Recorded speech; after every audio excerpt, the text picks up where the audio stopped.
देखिए, आज हम पढ़ेंगे मानसिक विकास का अर्थ कि मानसिक विकास होता क्या है। इसके पहले आप लोगों को हम शारीरिक विकास के विषय में बताए हैं कि शारीरिक विकास क्या होता है, उसके कितने पक्ष होते हैं, इसकी चीजें क्या होती हैं। शारीरिक विकास के बारे में आप लोगों को कक्षा में बताए हैं।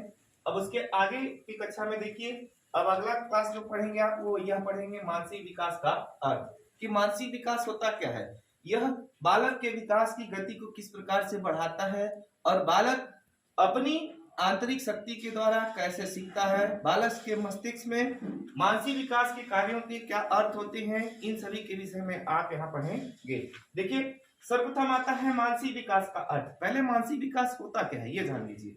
जैसे मानसिक विकास का अर्थ ही मस्तिष्क से होता है। मस्तिष्क यानी दिमाग, इसी से होता है। इसमें हम यह मानते हैं कि मानसिक विकास से अभिप्राय ज्ञान के भंडार में वृद्धि से है, यानी ज्ञान के भंडार में वृद्धि से है। जैसे मानसिक विकास शक्तियों का उदय तथा वातावरण के प्रति समायोजन की क्षमता का नाम ही मानसिक विकास है। यह जो मानसिक विकास की प्रक्रिया है, यानी कि मनुष्य का दिमाग जितना से ज्यादा क्या हो कि शिक्षा के द्वारा, किसके द्वारा, शिक्षा के द्वारा वह जितना ज्यादा सीखता है, यानी सीखने की प्रक्रिया में वह शैक्षिक कार्यों में जितना अधिक अपना योगदान देता है, मनुष्य का विकास क्या होता है, मानसिक विकास क्या होता है, उतनी ही तेज गति से होता है। जैसे बुद्धियां जो होती हैं, आप एक चीज पढ़े होंगे कि जो दिमाग होता है आप उसको जितना अधिक से अधिक खर्च करेंगे वो क्या होता है, उतना अधिक से अधिक बढ़ता चला जाता है।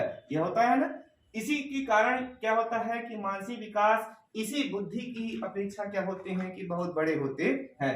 और इसी मानसिक विकास में ही मनुष्य अपने मानसिक विकास को क्या करता है, अपने मस्तिष्क को और अधिक विकसित करने के लिए ज्यादा शिक्षा ग्रहण करता है। अब इसके आगे आता है कि मानसिक विकास के कुछ पक्ष होते हैं। किन पक्षों से हमें पता चलेगा कि हमारे मस्तिष्क का विकास हो रहा है अथवा नहीं हो रहा है, या शिक्षा हमारे अंदर प्रसार कर रही है कि नहीं कर रही है। इसका पता तभी चल सकता है जब मनुष्य का उचित विकास सही दिशा में, यानी कि संवेदनशील और समायोजन के तहत हो। जैसा कि इसके पहले कक्षा में आप लोगों को बताए थे कि जब कोई नया बच्चा क्या करता है कि कक्षा में पढ़ने के लिए आता है तो उसका पुराने बच्चों से तालमेल नहीं बैठता है। तो वह क्या करता है कि जब आता है तो पहले शुरुआत में क्या करता है कि बैठेगा, एक दूसरे को देखेगा, फिर क्या करता है उनसे धीरे धीरे संपर्क बढ़ाने लगता है। तब क्या होता है, वह भी बच्चा उन्हीं के हिसाब से समायोजन कर लेता है। सिस्टम यही मानसिक विकास, यानी कि जब बुद्धियां कार्य करती हैं तो वह इतनी तेज गति से कार्य करती हैं कि मनुष्य के विकास को क्या करती हैं कि वह हमेशा प्रभावित करती हैं। मनुष्य के आप लोगों को बताए थे कि विकास के जो पक्ष होते हैं वह प्रायः कई प्रकार के होते हैं। जैसे बताए थे आप लोगों को कि शारीरिक विकास एक होता है, शारीरिक विकास यह बताए थे। इसके बाद आता है आपका यह मानसिक विकास।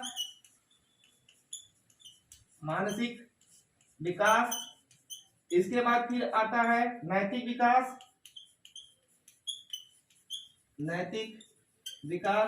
इसके बाद फिर आता है आप लोगों का चारित्रिक विकास।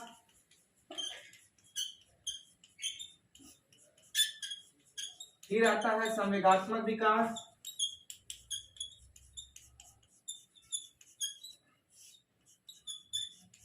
यह आप लोगों को विकास की हम परिभाषा में यह सभी चीजें बताए थे, जिसमें से यह आप लोगों को पढ़ा दिए हैं और इससे आप लोगों को यह चीजें बता रहे हैं। ठीक, तो इसी तरह जिस तरह से मानसिक तनाव बढ़ता है या फिर कहा जाए तो मानसिक बुद्धि बढ़ती है, उसी तरह से व्यक्ति का यानी बालक का मानसिक विकास भी होता है। अब आगे आता है, देखिए कि मानसिक विकास के कितने पक्ष होते हैं। मानसिक विकास के मुख्य रूप से हम मानते हैं कि 12 पक्ष होते हैं। इन पक्षों में जैसे देखिए पहला आता है संवेदन। यह संवेदन क्या है, संवेदन उसके बाद है निरीक्षण, स्मरण, कल्पना, चिंतन, निर्णय, बुद्धि, रुचि, प्रत्यक्षीकरण, ध्यान, तर्क और भाषा। यह सभी चीजें हैं, यानी कि मनुष्य के विकास में इन सभी चीजों का महत्वपूर्ण योगदान होता है।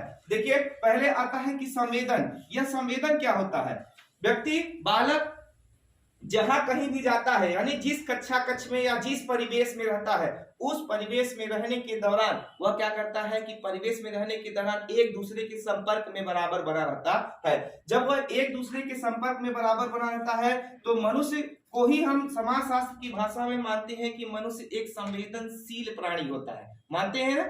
तो इसी तरह से जब समाजशास्त्र की भाषा में मानते हैं कि मनुष्य संवेदनशील प्राणी है, तो व्यक्ति की जो बुद्धि होती है वह भी प्रायः संवेदनशील होती है, क्योंकि मनुष्य का शरीर संवेदनशील नहीं होता है, मनुष्य का जो बुद्धि होती है मनुष्य की, वह संवेदनशील होती है। इसलिए इस संवेदनशील कहने का मतलब यही है कि मनुष्य का जो दिमाग है वह प्रायः अस्थिर या स्थिर भी हो सकता है, यानी दोनों पक्षों में, कभी स्थिर होता है तो कभी अस्थिर होता है। देखते हैं मनुष्य कभी कभी ब्लड प्रेशर के मरीज होते हैं, यानी तुरंत क्या होंगे कि ज्यादा ज्यादा गर्म हो जाएंगे, कभी कभी होता है कि ज्यादा ज्यादा ठंडा हो जाएंगे। इसलिए मानते हैं कि यह जो संवेदनशील व्यक्ति है हमेशा बालक संवेदनशील होता है। अब आगे आता है कि निरीक्षण। किसी भी पाठ्यक्रम को पढ़ने के लिए सर्वप्रथम हम पाठ्यक्रम का निरीक्षण करते हैं, यानी उसे देखते हैं और उसको समझने के लिए जब तक हम निरीक्षण नहीं करेंगे कभी भी किसी भी पाठ्यक्रम को हम सीख नहीं सकते हैं। इसलिए मानते हैं कि यह जो निरीक्षण की दशा होती है वह प्रायः क्या होती है कि मानसिक विकास के पक्ष को निर्धारित करती है। अब आगे आता है स्मरण। स्मरण यानी होता है कि स्वयं से मनन, यानी कि आप स्मरण, यानी हर व्यक्ति या हर बालक सीखने के साथ साथ वो उसकी स्मरण करने की जो क्षमता यानी याद करने की जो क्षमता होती है वह क्या होती है, काफी विकसित होती है। यानी कभी कभी देखते हैं, आप लोगों को बताए हैं कि बालक प्रायः एक ही कक्षा में होते हैं, एक ही कक्षा में 100 बालक होते हैं, तो क्या सभी का दिमाग एक बराबर कार्य करता है? नहीं। जैसे आप लोगों को बताए थे कक्षा में कि पांचों उंगलियां कभी भी मनुष्य की एक समान नहीं होती है, एक समान नहीं है, जब एक समान नहीं होती है, इसी तरह से स्मरण शक्ति सबकी एक समान होती है, क्योंकि आप लोगों को बताए थे कि कुछ बालक जो होते हैं वह मंद बुद्धि के होते हैं, कुछ जो होते हैं तीव्र बुद्धि के होते हैं, कुछ जो होते हैं वह प्रखर बुद्धि के होते हैं। ऐसा बताए थे, तीव्र बुद्धि, प्रखर बुद्धि, इस तरह की, यानी कि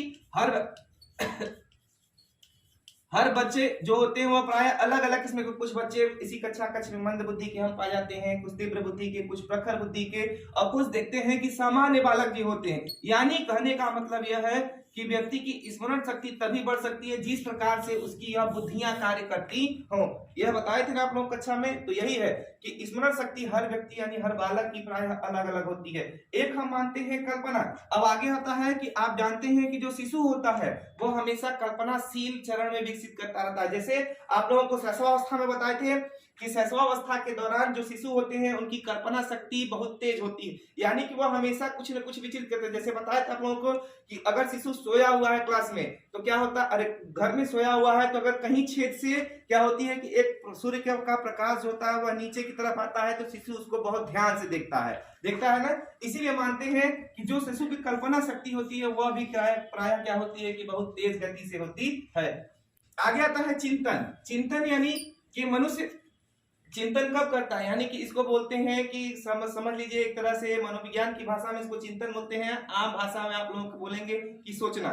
यानी कि इसको जब आप सोचते हैं, किसी पाठ्यक्रम आपके सामने रख दिया जाए और आप उसके विषय में कब चिंतन कर सकते हैं, जब तक आप उसको ध्यान से देखेंगे नहीं, समझेंगे नहीं, पढ़ेंगे नहीं, तब तक आप उस पर कभी भी, यानी कहने का मतलब यह है कि जब तक केयर नहीं करेंगे तब तक उसको आप सीख नहीं सकते हैं, ठीक। और निर्णय लेने की शक्ति जो होती है वह प्रत्येक छात्र या प्रत्येक बालक की एक समान ही होती है। बुद्धियां यह बताए हैं कि बुद्धियां क्या होती हैं कि प्रायः अलग अलग होती हैं। हर मनुष्य की बुद्धि एक समान या हर बालक की बुद्धि एक समान कार्य नहीं करती है। और सबसे बड़ी बात होती है मुख्य इसमें रुचि। देखिए यह रुचि क्या होती है, हर व्यक्ति हर विषयों को पढ़ने के लिए अलग अलग रुचि। जैसे कोई बच्चे जो होते हैं वह कला में निपुण होते हैं, तो कुछ बच्चे जो होते हैं वो संगीत में निपुण होते हैं, तो कुछ नृत्य में निपुण होते हैं, तो कुछ क्या करते हैं किसी और चीज में निपुण होते हैं। हर चीज में क्या है, हर शिक्षा के क्षेत्र में सबकी अलग अलग रुचि होती है। जैसे आपको कक्षा 11 में क्या आप लोगों को विषय तो 17 हैं, लेकिन क्या 17 विषय पढ़ने के लिए कहा गया है? नहीं। आप अपने पसंद से क्या करते हैं, इन्हीं 5 विषयों का चयन करते हैं और इन्हीं 5 विषयों को पढ़ते हैं। और 5 विषयों को पढ़ने के दौरान क्या करते हैं कि धीरे धीरे कर करके इन्हीं 5 विषयों को पढ़ने के दौरान जिस विषय में आपकी रुचि होती है वही विषय सेलेक्ट करके आप शिक्षा ग्रहण करते हैं। इसलिए मानते हैं कि जो शिक्षा मानसिक विकास के पक्ष में जिस सब्जेक्ट में आपकी रुचि होती है, आप रुचि को क्या करेंगे उसी संबंध में पढ़ते हैं। अब आगे आता है कि ध्यान, तर्क, भाषा और प्रत्यक्षीकरण। इन चारों को जब भी पढ़ेंगे तो एक साथ ही ग्रहण कर सकते हैं। हर मनुष्य के सीखने की जो भाषा होती है वह प्रायः अलग अलग होती है। देखते हैं जैसे जिस प्रदेश में जाएंगे, यानी कहा जाए जैसे आप देखते हैं यहाँ पर हिंदी में शिक्षा दी जाती है उत्तर प्रदेश में, अभी आप केरल में चले जाएंगे तो केरल में क्या किस तरह की शिक्षा, वहां पे कन्नड़ भाषा में शिक्षा दी, यानी कि जिस राज्य में जिस प्रकार की भाषा चलती है उस प्रकार की भाषा में ही बच्चों को शिक्षा दी जाती है। तर्क, ध्यान और यह प्रत्यक्षीकरण, ये आप लोग किताब में देख लीजिएगा, इसमें कुछ नहीं है।